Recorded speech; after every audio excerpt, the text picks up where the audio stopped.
Welcome to Maraba Kids Mall, Islampura, Malegaon.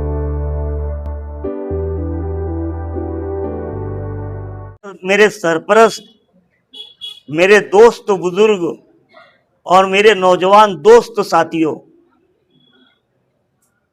आज आप सब लोगों को बुलाने का मकसद ये था कि कुछ बातें आप लोगों के साथ की जाए। और मैंने आप लोगों को 3 बजे के बाद फोन करना शुरू किया और आप सब लोग हमारे फोन के ऊपर यहाँ पर जमा हो गए। ये मेरे लिए और मेरे अहले खाना के लिए एक बड़ी फक्र की बात है कि आप सब लोग हमारे साथ है और इंशाअल्लाह ताला आगे भी रहेंगे। जहाँ तक काम की बात हो या शहर में नाम की बात हो, आप सब लोगों को याद होगा, हमारी नई जनरेशन जो अभी 20 साल की है वो तो उनको इतना याद नहीं होगा। जिस तरीके से मालेगांव शहर कारपोरेशन में ज़कात चल रही थी, ज़कात की वसूली हुआ करती थी, उससे शहर में कामकाज, रोड और गटर के काम होते थे उसी पैसे के ऊपर। यानी आवाम का पैसा किसी ज़कात की सूरत में जमा किया जाता था और वो ज़कात से शहर को डेवलप किया जाता था, चाहे वो रोड की सूरत में या गटर की सूरत में। मगर कारपोरेशन के कर्मचारी, कारपोरेशन के मुलाजमीन उतना कलेक्शन नहीं कर सकते थे। तो मेरे सरपरस्त और मेरे बरोदर अजीज लतीफ़ अनवर 1996 में इसी वार्ड से आज़ाद चुन करके आए और उन्होंने एक गुजरात की कंपनी से बात की कि वो मालेगांव शहर में ज़कात का ठेका ले और ज़कात वसूली कर सके। और हुआ भी वैसा ही। एक कंपनी को ज़कात का ठेका दिया गया जिससे हमारे मालेगांव कारपोरेशन की जो है फंड बढ़ा, हमारे कारपोरेशन की जो है इमदाद बढ़ी और वो कंपनी ने हमारे बेरोजगार नौजवानों को रोजगार दिया एक ज़कात के ठेके के नाम पर। ये हमारा काम ना तो इसको शहर मुस्तरद कर सकता है और ना कोई इसको भुला सकता है, क्योंकि ये तारीख के पन्नों पर लिखा हुआ है। ये एक ऐसा काम था जिसे कभी भुलाया नहीं जा सकता। और आप लोगों को ये बात ध्यान में रखना चाहिए कि जब महाराष्ट्र हुकूमत ने ज़कात खत्म की थी तो उस वक्त तो भी एक इत्तेफाक से आखिरी ठेका हमारी कंपनी का था और वो ठेका उस वक्त 120 करोड़ रुपये का ठेका था, जिसको ध्यान में रखकर महाराष्ट्र गवर्नमेंट ने जब सब कारपोरेशनों को ज़कात बंद करने का लेटर दिया तो उसने सबकी ज़कात की रिपोर्ट मंगाई कि हर कारपोरेशन का अपना कलेक्शन कितना कितना है, आप सब लोग रिपोर्ट भेजिए, हम ज़कात बंद करने वाले हैं, अब हम आप लोगों को इसके बदले में ग्रांट देंगे और उससे आपकी कारपोरेशन का एरिया, आपकी कारपोरेशन का जो क्षेत्र वो डेवलप होगा। तो उस वक्त हमारा ठेका 120 करोड़ का नहीं था, मगर लतीफ़ अनवर साहब की ये दूरअंदेशी थी कि हाईवे जो हमारा बाईपास से जाता वो एक आधा किलोमीटर या 1.25 किलोमीटर का हिस्सा हमारी मालेगांव कारपोरेशन की रेंज में से होकर के जाता था। उसको ध्यान में रख के उस आदमी ने मंत्रालय से एक ऑर्डर लाया और स्कॉट फीस के नाम पर 100 रुपया कलेक्शन, जो गाड़ियां मालेगांव कारपोरेशन से होकर के जाया करेंगी वो 100 रुपया टैक्स अदा करेंगी। तो वो टैक्स तो 40 करोड़ था और हमारा ज़कात का ठेका 80 करोड़ था।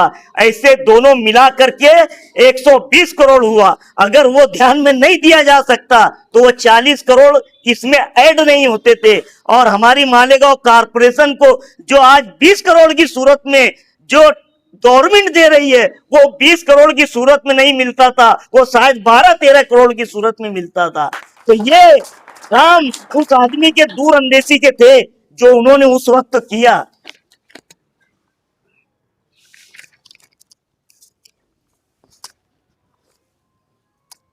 मालेगांव शहर में हमारे इस सेंट्रल के हिस्से में कोई गार्डन नहीं है।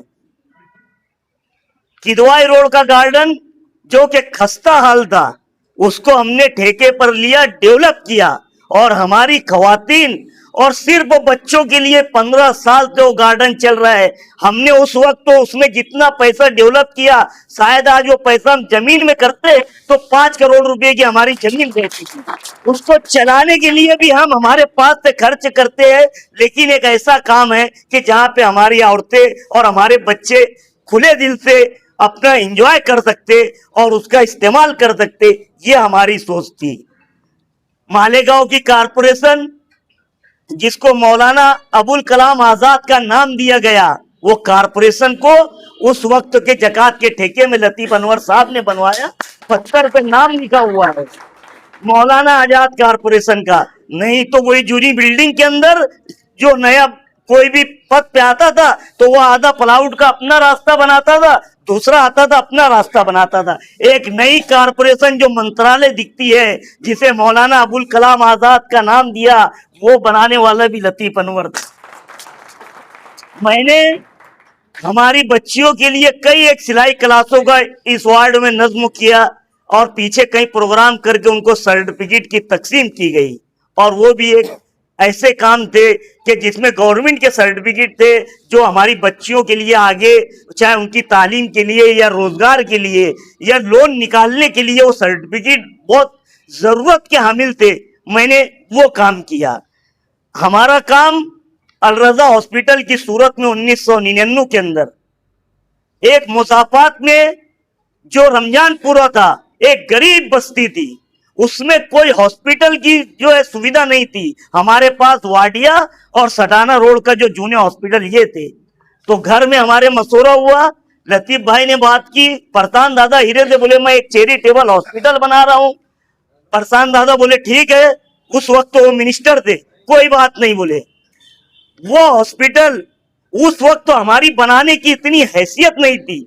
हमारे भाइयों का हमारा मशवरा हुआ कि इसमें 3-4 लाख रुपया लगाने के बाद, हमारे घर में तो कोई डॉक्टर है नहीं, फिर आगे चैरिटेबल है, कैसा चलेगा, क्या चलेगा। इससे बेहतर है ये 3-4 लाख रुपया आज अपने पास है, इससे कोई कारखाना वगैरह हम ले लेते और वो रोजगार की तरफ हम चलते।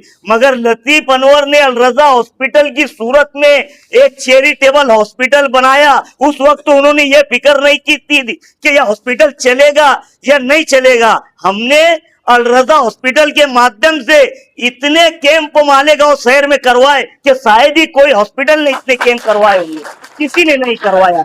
ये हमारे काम थे। इसी तरीके से मुजाफात में रमजानपुरा और हमारा मुजाफात में मालदा शिवार, परसान दादा हीरे, उनकी संस्था महात्मा गांधी विद्या मंदिर है। एक भी उनके अदारे में एक भी उर्दू स्कूल नहीं थी। 2004 में जब परसान दादा हीरे इलेक्शन में खड़े हुए थे तो यही लतीफ अनवर था जिसने कहा कि आप हमारे रमजानपुरे में और मालदा शिवार के अंदर 2 उर्दू स्कूल दो। ये तारीख का पहला बाप था कि उन्होंने 2 उर्दू स्कूल दी और वो उर्दू स्कूलें चल रही है, हमारे बच्चे उसमें जेर तालीम है और दोनों उर्दू स्कूल हाई स्कूल है। ये हमारे काम थे। लतीफ अनवर साहब को अभी जब उद्धव ठाकरे जी मुख्यमंत्री थे तो उनको पूरे महाराष्ट्र का पावर लूम सोल्यूशन कमेटी कि भाई पावर लूम की सनत जो है वो दिन ब दिन जो है वो खस्ता हाली की तरफ जा रही है, तो इसके लिए एक कमेटी बनाई जाए।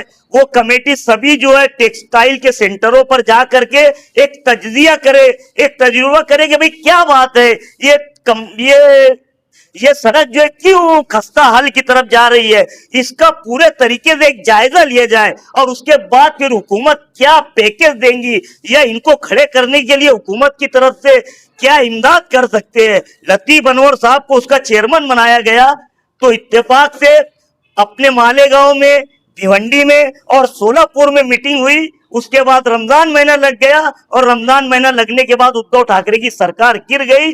अगर उद्धव ठाकरे की उस वक्त तो सरकार नहीं गिरती और लतीफ अनवर साहब की पूरी रिपोर्ट बन जाती तो पूरे मालेगांव नहीं, पूरे महाराष्ट्र के पावर लूमों को रिपेयरिंग के नाम पे 20-20 हजार रुपये देने का उन्होंने प्रोग्राम बनाया था। ये हमारे काम थे। आप लोगों को मैं बताता चलूं, मैं 2007 में स्कूल बोर्ड का मेंबर था। स्कूल बोर्ड की एक कमेटी थी जो पूरे कारपोरेशन की स्कूलों पर ध्यान दिया करती थी कि उसका कैसा चलना, क्या चलना। वो स्कूल बोर्ड एक बना, उसमें मैं मेंबर बना। हमारे बच्चों को खिचड़ी दी जाती थी। हमारा स्कूल की एक बार पूरे बोर्ड की मीटिंग हुई खिचड़ी के नाम पर, या खिचड़ी पर बात हुई। मैंने बोला हमको किसी चीज पर कंप्रोमाइज नहीं करना है, बच्चों को अच्छा खाना मिलना चाहिए, इससे हट के मेरी कोई बात नहीं है। ये हमने अगर काम किए तो ये काम किए। लतीफ भाई, बंबई मर्केंटाइल बैंक जो पूरे हिंदुस्तान में शाखे और ब्रांचेस रखती है, उसके वाइस चेयरमैन बने, और उन्होंने कई मुसलमानों को जो है उस वक्त जो भी गवर्नमेंट की सब्सिडी वाले कर्ज थे वो दिलाने में मदद की। ये हमने काम किए। काम होते रहेंगे, रोड गटरे बनते रहेंगी, नए लोग आते रहेंगे, और जमहूरियत के अंदर किसी भी चीज की ख्वाहिश रखना ये जमहूरियत में एक जमहूरी हक है। मैं भी वार्ड नंबर 8 से इस्लाम पार्टी का ख्वाहिशमंद उम्मीदवार हूं, और इत्तेफाक से समाजवादी पार्टी और इस्लाम पार्टी के पैक्ट के अंदर जो इस्लाम पार्टी के 7 मेंबर थे उसमें मैं एक मेंबर था। और मालेगांव डिफेंस कमेटी, जो माइनॉरिटी की डिफेंस कमेटी बनी, जो मालेगांव में शहर में जो हालात हुए, और जो मुसलमानों पर जन्म दाखिले के नाम पर जो जिस तरीके से किरेट सुमैया ने जो हालात पैदा किए, और जो एसआईटी बनी, उस डिफेंस कमेटी के 20 लोगों के मेंबरान में एक तुम्हारा भाई अपना सलीम हुआ। जहां पर जिस तरीके से जैसी जरूरत बनी, हमने वो काम करने की कोशिश की और वो काम किए। और यहाँ पर वो चेहरे मोरे बैठे हुए हैं कि मुझे बहुत बताने की जरूरत नहीं है कि मैं कितना बड़ा हूँ या कितना बड़ा आदमी हूँ। ये वो चेहरे हैं जिन्होंने हमको कहाँ से देखा है ना, तो वो हमारा इतिहास और तारीख भी बता सकते हैं। कोई मुझे ये बताने की जरूरत नहीं है कि हम सलीम नगर के मुज़ाफ़ात में रह करके एक सलम एरिया में पैदाइश करके उठने वाले लोग हैं। ये वक्त की बात है, अल्लाह का करम और तुम्हारी दुआएं हैं कि हम आज इतने नाम और शोहरत है से आज मालेगांव शहर में चल रहे हैं। नहीं तो किसी को ये बताने की जरूरत नहीं है। यहाँ जो उम्र दराज बैठे हैं उनको सब मालूम है हमारी तारीख और हमारा जुग्राफिया क्या है, वो कोई को बताने की जरूरत नहीं है। ये काम की बात है। आप सब लोग जो है हमारी एक फोन पर, हमारी आवाज पर आप सब लोगों ने लब्बैक कहा आए। बस मुझे कुछ गुफ्तगू थी जो मेरे दिल की, जो मैंने आप लोगों के सामने रखी, और आप सब लोगों का मैं शुक्रिया अदा करता हूं कि अभी सलामत है सब्र मेरा, अभी लबालब भरा नहीं। अभी सलामत है सब्र मेरा, अभी लबालब भरा नहीं है। वो मुझको मुर्दा समझ रहा है। मैं